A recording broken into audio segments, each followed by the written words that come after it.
Welcome to the Orvis Fly Fishing Guide podcast with Tom Rosenbauer, bringing you tips, tricks, and techniques to help you get the most from your time on the water. Here's acclaimed fly fishing author and lifelong fly fishing enthusiast, Tom Rosenbauer. All right, this week we're going to talk about leaders and their importance. Leaders are absolutely essential for getting things right, for catching fish. They're the link between your big heavy fly line and your fly. And a leader really determines how that fly is presented. So in certain circumstances, such as trout fishing with a dry fly, the leader is critical, and picking the right leader is absolutely essential. In something like largemouth bass fishing with a big cork or deerhair bass bug, it's not that important. In fact, with bass bugging, a lot of us often just put on a piece of 20 or 25-pound test line that's not even tapered and take it from there, because bass aren't leader shy, and presentation of a big popping bug isn't that critical. But in most situations, leaders are important. So how do you choose a leader? Well, the first thing I think that you do is think about length. Leaders come anywhere from 6 feet long to 15 feet long. I'd advise you to probably forget about the 15-footers. If you're listening to this podcast and don't know much about leaders, you probably don't even want to bother with a 15-foot leader. Let's start down at the short end. A 6-foot leader, for the most part, is used for sinking line. So if you've got a sinking or a sink tip line, something you're fishing far below the surface, you don't need a long leader. You want to keep that fly fairly close to the fly line, because the fly line's pulling the fly along at a certain depth with a sinking line. So 6-foot leader is about right with a sinking or a sink tip line. When you get to small stream fishing, where your cast might only be 15 or 20 feet, maybe 25 feet, and your fly isn't drifting a long ways, you can get away with a 7.5-foot leader. That keeps a heavy fly line far enough away from the fish to prevent spooking them, but they're not hard to turn over on these short casts. For most fishing, for probably 90% of the fishing people do, a 9-foot leader is about right. Everything from bone fishing to trout fishing in a normal stream, to salmon fishing, to steelhead fishing. A 9-foot leader is a pretty standard length. So if you don't know anything else, get a 9-foot leader. When you get into a situation where the water's clear, the water's low, fish are really spooky. Every time you cast, the fish bolt away in fright. That tells you need a longer leader. So if you run into this situation, a 12-foot leader will keep your fly line 3 feet farther away from the fish, and will allow you a little bit more delicate presentation. So bone fishing under really extreme situations, or striped bass fishing on the flats where the fish are extremely spooky and nervous, or trout fishing in the summertime in a very low, clear stream, 12-foot leader is about right. 15-footer is just a further extension of that. They're quite difficult to turn over. A 12-foot leader casts pretty well, but when you get to 15 feet or even 18 feet, those leaders are pretty difficult even for a good caster to turn over. So unless you're a real precise caster, I don't advise you even worry about 15-foot leaders. 12-footer usually seems to be about enough for delicate fishing. Okay, so you've got your length picked out. The next thing you need to pick out is your tippet. Now, the term tippet confuses a lot of people. A tippet is an integral part of your leader, and all a tippet is the last piece on the leader. So if you have a knotless, tapered leader, in other words, it's a leader that doesn't have any knots in it, but it starts thick at about maybe 23 thousandths of an inch and goes down to 7 thousandths of an inch at the end. It's tapered by machine, and you don't have to worry about anything. But that last 20 to 30 inches on the knotless leader is fairly level. It's not tapered, and that's your tippet. That's the part that you tie your fly onto. Now, in a knotted leader, a tippet's very easy to find because it's the piece beyond the last knot, and that's the piece you tie your fly on. Knotted leaders aren't used quite as much these days. Most people use knotless leaders. So the tippet is already part of it, and it's already included. When the leader gets short, when the tippet gets short after you tie on a half dozen flies or so, and your fly starts to hit the water kind of hard, then you usually got to tie on a new tippet. Now, what you do in that case is you take a spool of tippet material out of your pocket, and with a barrel knot or blood knot or a double overhand knot, surgeon's knot, you tie a new piece of tippet on somewhere around 2 feet long. So the size of the tippet is important. especially in trout fishing. There is a difference in the way you present a small dry fly between 6/1000ths of an inch and 7/1000ths of an inch. Believe me, if you've done it, you know. The tippet is a relatively clear, flexible, almost invisible connection between the rest of your leader and the fly. Boy, the difference of 1/1000th of an inch can really make a big improvement in your presentation. Instead of talking in thousandths of an inch, which makes us sound like engineers, what fishermen have done is they have assigned X numbers to diameters. And all this means is you have tippet sizes that you'll see that run between 0x and 7x, with 7x being the smallest. 7x is 6/1000ths of an inch, always. It's always 6/1000ths of an inch unless the tippet is marked wrong. 6x tippet is always 5/1000ths of an inch. 5x tippet is always 6/1000ths of an inch, and so on, down to 0x, which is always 11/1000ths of an inch in diameter. If you can't remember this, you can find it on our website, and usually packages of liters will have this information on it so that you don't have to remember it.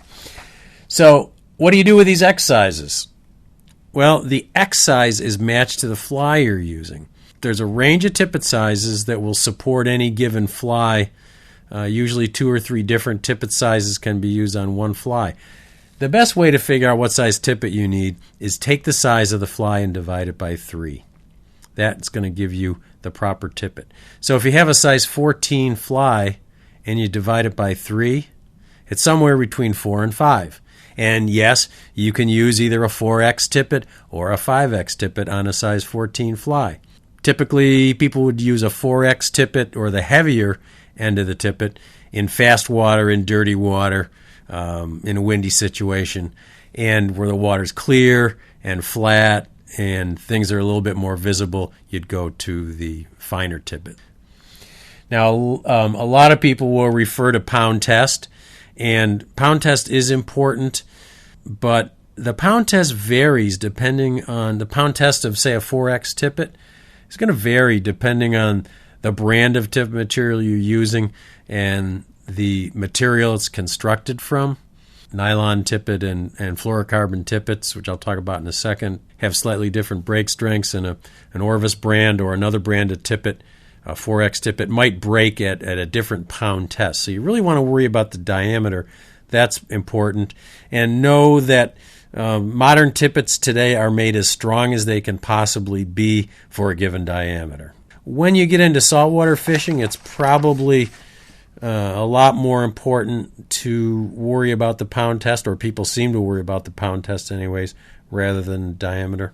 For the most part, if you're just fooling around inshore with saltwater fishing, 9-foot 12-pound test leader is really all you need in most cases. The other thing we haven't talked about is leader material or tippet material. And there are basically 2 kinds in the world today. There's nylon and there's flourocarbon. Flourocarbon is also known as PVDF, which is an abbreviation for the chemical formula of the material, which I can't pronounce and we won't worry about. If you call it fluorocarbon, you'll be fine. People will know what you mean. Nylon is an older material. Back in the early days, before World War II, what people used was drawn silkworm gut. It's actually, believe it or not, the stomach of a silkworm that was drawn through a spinneret to make it small in diameter and really strong and really thin. Well, that stuff was really stiff. You had to soak it. It wasn't very strong. And when nylon came around after World War II, people immediately switched to nylon and never looked back. Now, nylon, the properties of nylon are that it's relatively elastic. It's very strong for its diameter. It's relatively clear. It's easy to knot. Nylon does float. The specific gravity of nylon is very close to water, and although it sinks slowly, if you get any kind of dirt or grease on a nylon tippet, it will float.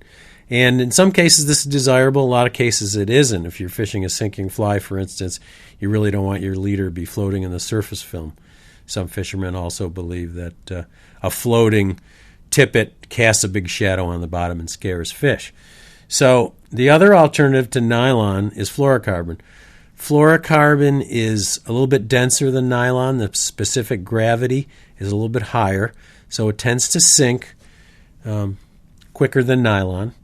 It also has an index of refraction that is very close to water, closer to water than nylon is, so that when a fluorocarbon tippet is underwater, it's almost invisible.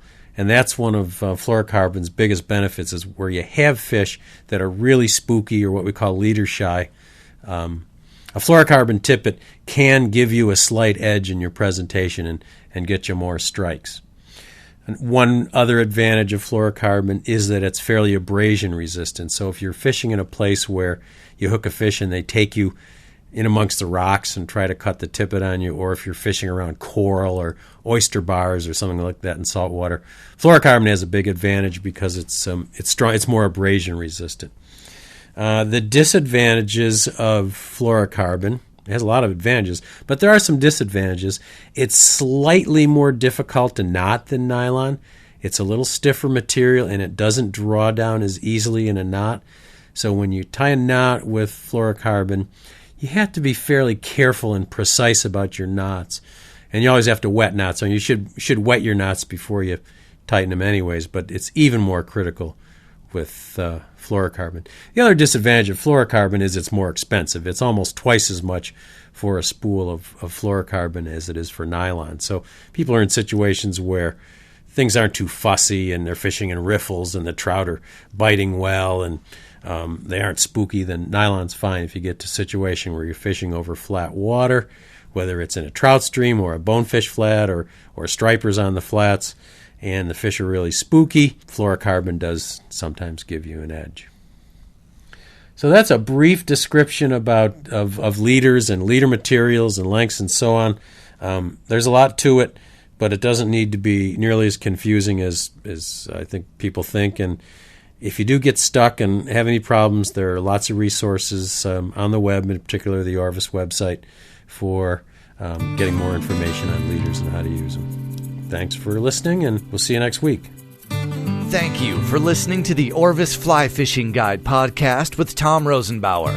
Since 1856, anglers worldwide have counted on Orvis to help them get the most from their time on the water. To learn more and to shop the world's finest fly fishing gear, including the award-winning zero-gravity Helios rod, visit www.orvis.com/podcast.